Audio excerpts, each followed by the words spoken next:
Peggy Setiawan membandingkan atensi Kapolri ketika menangani kasus Sambo dengan pembunuhan Vina yang dianggap tidak transparan. Selengkapnya kita akan bahas bersama dengan mantan Kabar Eskrim, Komjen Purnawirawan Susno Duaji. Selamat malam Pak Susno.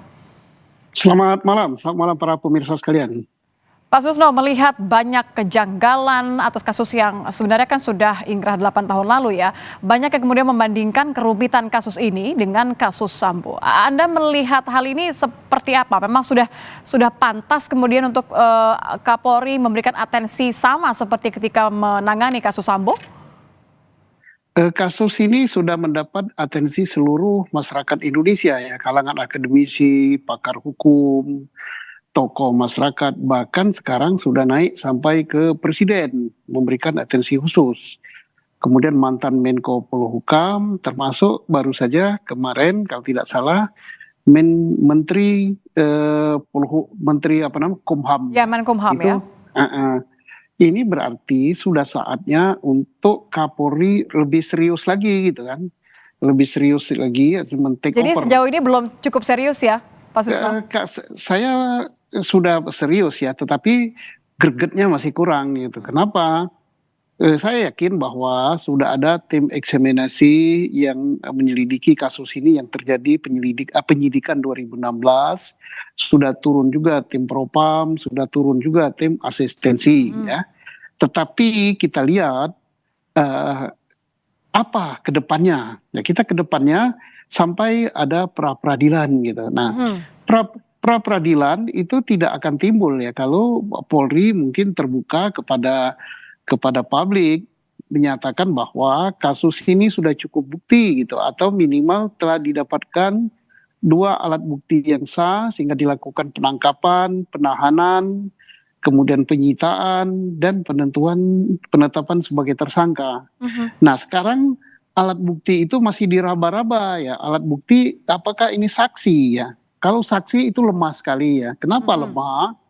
Sebabnya saksi-saksi itu saling bertentangan antara saksi satu dengan saksi yang lain. Apalagi saksi yang diajukan oleh pembela ya, atau pengacara atau advokat bahwa misalnya menunjukkan Peggy malam kejadian ada di Bandung. Sedangkan saksi Aib melihat Peggy ada di TKP dan melihat sepeda motornya malam hari jarak terakhir bahkan media sosial Peggy Setiawan yang kemudian dicoba dijadikan sebagai barang bukti, Pak Susno. Itu bagus sekali karena dengan media sosial itu akan terjawab. Kalau saya lihat media sosial yang terangkat ke publik ya, bahwa Peggy yang ditangkap sekarang ini dia masih tetap sampai tanggal 24 Agustus dia bersosial media bahwa posisinya berangkat dari mana? Berangkat dari Cirebon menuju Bandung, ada di Bandung. Kemudian dia mengatakan bahwa kok dia mendapat cobaan, tapi kita nggak tahu cobaan itu cobaan apa.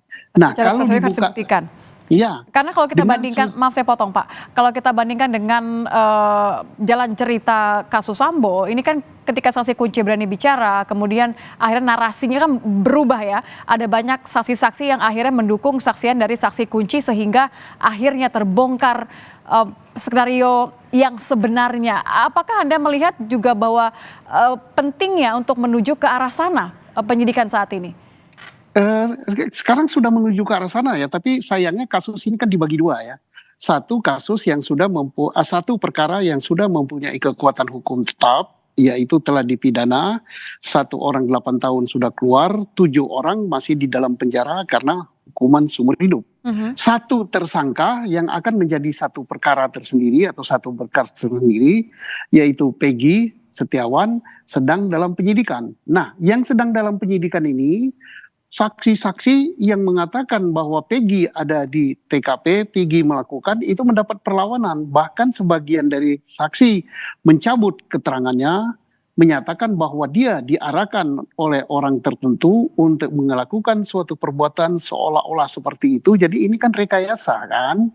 Nah, kemudian saksi-saksi yang lain juga mencabut dan ditemukan pula saksi-saksi lain yang diperiksa lagi bahwa keterangannya tidak seperti yang diberikan pada sidang pertama pada awal 2016 atau 2017 yang menghukum 8 orang daripada tersangka. Artinya kan menjadi ada terpidana. celah kalau penetapan Peggy Setiawan ini ternyata bukanlah pelaku utama dari pembunuhan kasus Vina. Berarti kan kemudian kita bisa mencoba untuk menarik kembali apakah sebenarnya penetapan dari 8 terpidana ini adalah hal yang tepat dilakukan atau benar saat itu.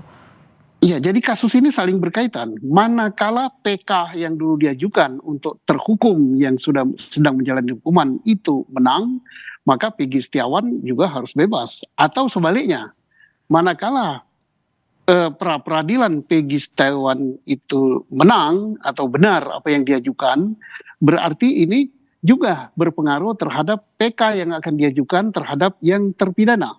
Nah, mengapa demikian? Karena sampai dengan sekarang ya kita melihat apa dasar penahanan Peggy Setiawan itu yang diumumkan yang kelihatan ke publik baru keterangan saksi. Nah, keterangan saksi itu sebagian besar sudah dicabut karena mereka mengaku bahwa itu direkayasa. Ya, yang akhirnya mendorong ada kesan bahwa ditutup-tutupi. Iya, lemah sekali. Dan juga ada saksi yang berlawanan. Ya, saksi siapa yang diajukan oleh advokat yang menyatakan bahwa Peggy Setiawan berada di Bandung pada saat itu dengan dilengkapi penguatan bukti berupa slip gaji, berupa Facebook dan sebagainya. Nah, itu kan berarti saksi yang dulu itu sangat lemah, apalagi sudah dicabut. Nah, tinggal kita berharap apakah penyidik Polri punya alat bukti lain. Kalau dikatakan alat buktinya berupa pisem, itu lemah sekali. Mengapa?